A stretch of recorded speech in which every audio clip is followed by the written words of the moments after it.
ધંધુકામાં ભવ્ય તિરંગા યાત્રા યોજાઈ દેશભક્તિના રંગે રંગાયું શહેર। અમદાવાદ જિલ્લાના ધંધુકા શહેરમાં હર ઘર તિરંગા અભિયાન અંતર્ગત ભવ્ય તિરંગા યાત્રાનું આયોજન કરવામાં આવ્યું હતું। સવારે 8:30 કલાકે યોજાયેલી આ યાત્રામાં શહેરના નાગરિકો, યુવાનો, વિદ્યાર્થીઓ તથા વિવિધ વર્ગના લોકો ઉત્સાહભેર જોડાયા હતા। તિરંગા યાત્રા દરમિયાન સમગ્ર શહેર દેશભક્તિના રંગે રંગાયું હતું અને ભારત માતા કી જય તથા વંદે માતરમના નાદથી વાતાવરણ ગુંજી ઉઠ્યું હતું। યાત્રાનો પ્રારંભ બિરલા 4 રસ્તા ખાતેથી થયો હતો। ત્યારબાદ જાગનાથ દરવાજા, સ્વામિનારાયણ મંદિર, અવાડા ચોક, પુનિત મહારાજ સ્ટેચ્યુ, બસ સ્ટેશન અને બિરલા હાઈસ્કૂલ સહિતના મુખ્ય માર્ગો પરથી તિરંગા યાત્રા પસાર થઈ હતી। હાથમાં રાષ્ટ્રધ્વજ લઈને મોટી સંખ્યામાં લોકો યાત્રામાં જોડાયા હતા। સમગ્ર કાર્યક્રમ દરમિયાન રાષ્ટ્રપ્રેમ, એકતા અને અખંડિતતાનો સંદેશ આપવામાં આવ્યો હતો।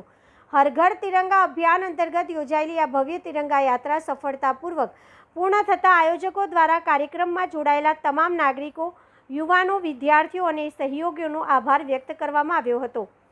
ધંધુકામાં યોજાયેલી તિરંગા યાત્રા એ શહેરમાં દેશભક્તિ અને રાષ્ટ્ર ગૌરવની અનોખી છાપ છોડી હતી। Reporter C.K. બારડ।